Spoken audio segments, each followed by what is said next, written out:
Hi guys, all right. It's the moment of truth. Junie B. Jones is a beauty shop guy.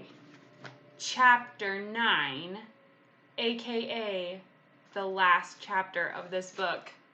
This chapter is called Learning a Lesson.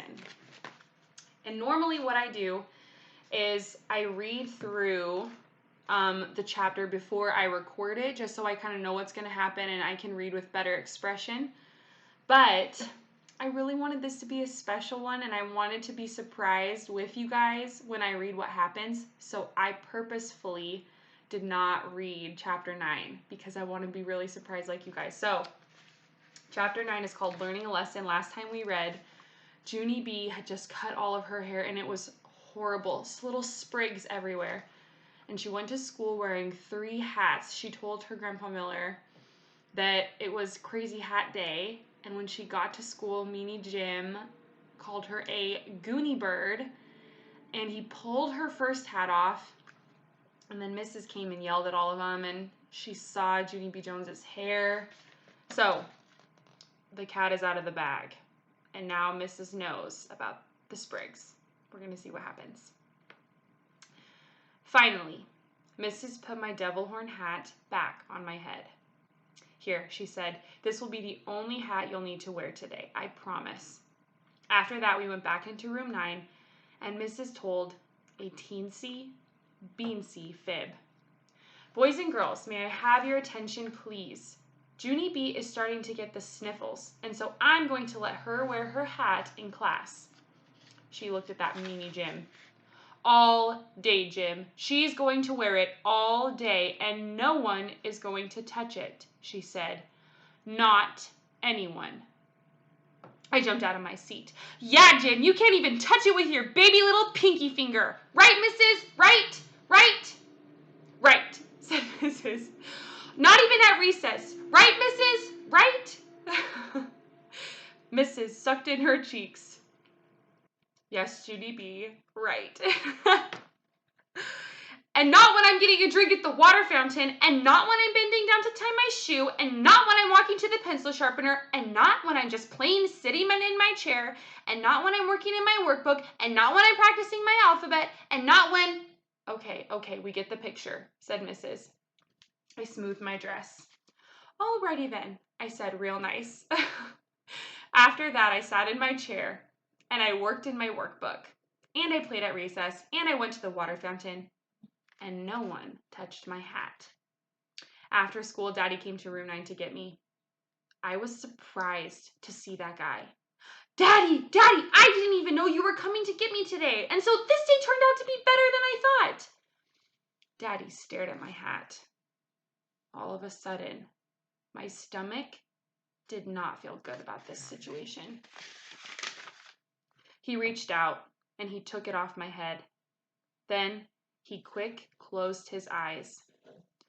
Lovely, he said. After that, he picked me up, and he carried me to the car. Oh, no. Oh, no. I tapped on him. Did you really mean it is lovely, or was that a little joke? I asked, kind of nervous. Daddy didn't answer my question.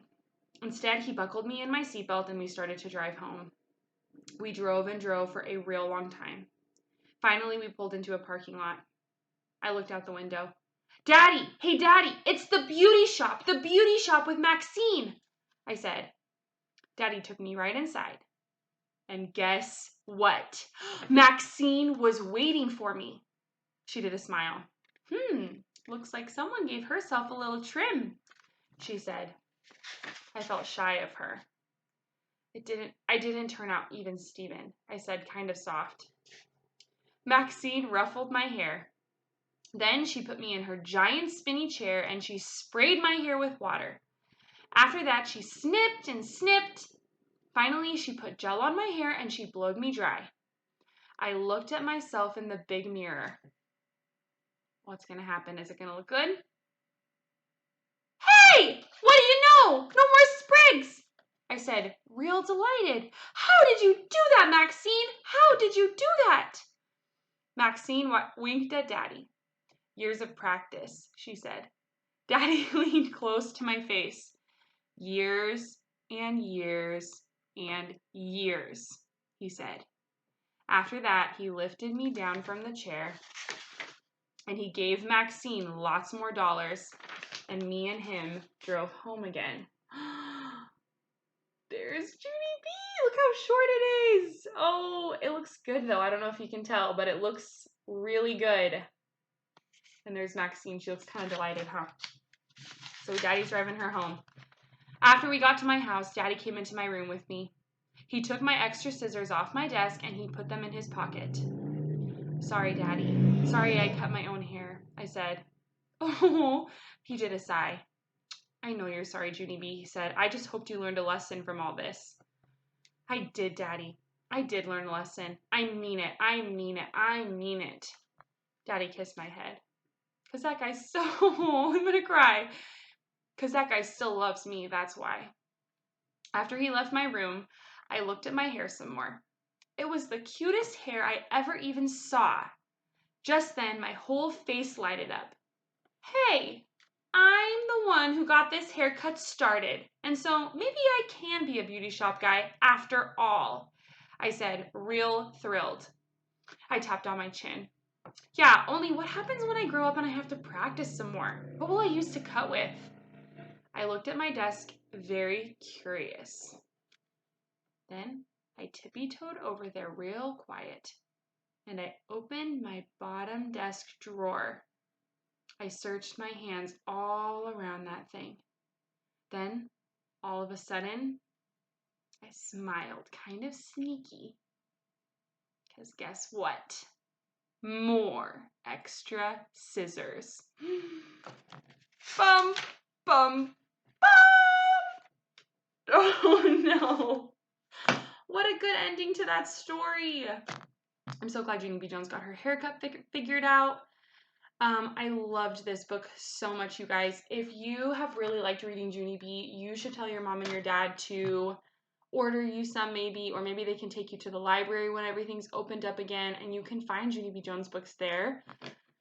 And then if you read one we haven't read yet, you can tell me about it. Excuse me, and I will buy it for my new first graders that I'm going to get. So, I love you guys. Thank you for listening to these stories.